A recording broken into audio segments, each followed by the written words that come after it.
नमस्कार. आपल्या सगळ्यांचे सोशल महाराष्ट्र न्यूज चॅनलमध्ये हार्दिक स्वागत. चला वळूया तर एका नवीन बातमीकडे. आजची बातमी. शिंदखेडा तालुक्यात यंदा खूप कमी प्रमाणात म्हणजे तुरळक पाऊस झाला असून शेतकऱ्यांच्या शेतीला पिके करपटून जायला लागले आहे.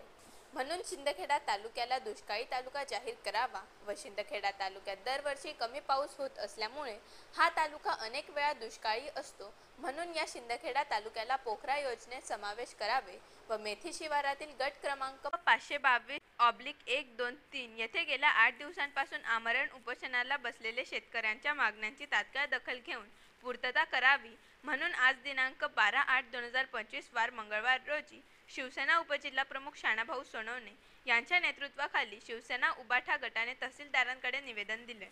शिंदखेडा तालुका किंवा शिंदखेडा मतदारसंघ हा नेहमी दुष्काळी मतदारसंघ किंवा दुष्काळी तालुका म्हणून ओळखला जातो. या वर्षी तर सुरुवातीला काही प्रमाणामध्ये अतिशय बारीक पाऊस झालेला आहे आणि त्याच्यामध्ये शेतकऱ्यांनी पेहराव केलेला आहे, पेरणी केलेली आहे. आणि आता जर आपण काही भागाकडे जर गेलेत तर पूर्ण पीक हे करपत आहे.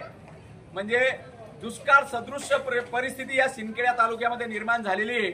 आणि म्हणून या शिंदखेडा तालुक्याला किंवा शिंदखेडा विधानसभा मतदारसंघाला दुष्काळी तालुका जाहीर करावा, दुष्काळी मतदारसंघ जाहीर करावा. आणि दुष्काळी मतदारसंघ असल्यामुळे, दुष्काळी तालुका असल्यामुळे या पोखरा योजनेमध्ये या तालुक्याचा समावेश निकषानुसार होतो. आणि तो माननीय मुख्यमंत्री महोदयांनी, पालकमंत्री महोदयांनी लक्ष घालून या तालुक्याचा समावेश पोखरा योजनेमध्ये करावा. त्याचप्रमाणे गेल्या 8 दिवसापासून मेथी येथे आमचे शेतकरी बांधव उद्धव बाळासाहेब ठाकरे शिवसेना गटाच्या मार्गदर्शनाखाली आमरण उपोषणाला बसलेले. त्यांची मागणी एकच आहे, त्या ठिकाणी आजूबाजूला शेती आहे आणि खदान त्या ठिकाणी मध्ये सेंटरला केली जाते आणि त्या खदानीमुळे त्यांचं शेतीचं मोठं नुकसान होणार आहे, त्यांच्या विहिरीचं पाणी पळवलं जाणार आहे. म्हणून सरकारने ती खदान तिथून दुसरीकडे हलवावी, नाहीतर 2 लाख रुपये एकरी भरपाई द्यावी. यासाठी आमरण उपोषण 8 दिवसापासून चालू आहे आणि त्यांची तब्येत खालावत चाललेली आहे. शेतकऱ्यांचा वाली या शिंदखेडा मतदारसंघामध्ये, तालुक्यामध्ये कोणी आहे की नाही असा प्रश्न विचारण्याची वेळ आलेली आहे. आणि त्याचप्रमाणे ज्वारीची खरेदी आम्ही सांगितलेली होती, ज्वारीची खरेदी तात्काळ करा. मागे 8 दिवसापूर्वी निवेदन दिलं, परंतु ज्वारीची खरेदी झालेली नाही.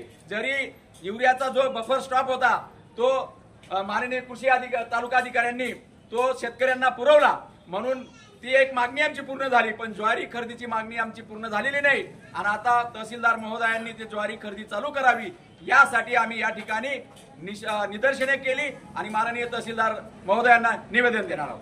बातमी आवडल्यास चॅनलला लाईक व सबस्क्राईब करा व दररोज अशा नवनवीन बातम्या पाहण्यासाठी चॅनलला फॉलो करा. धन्यवाद.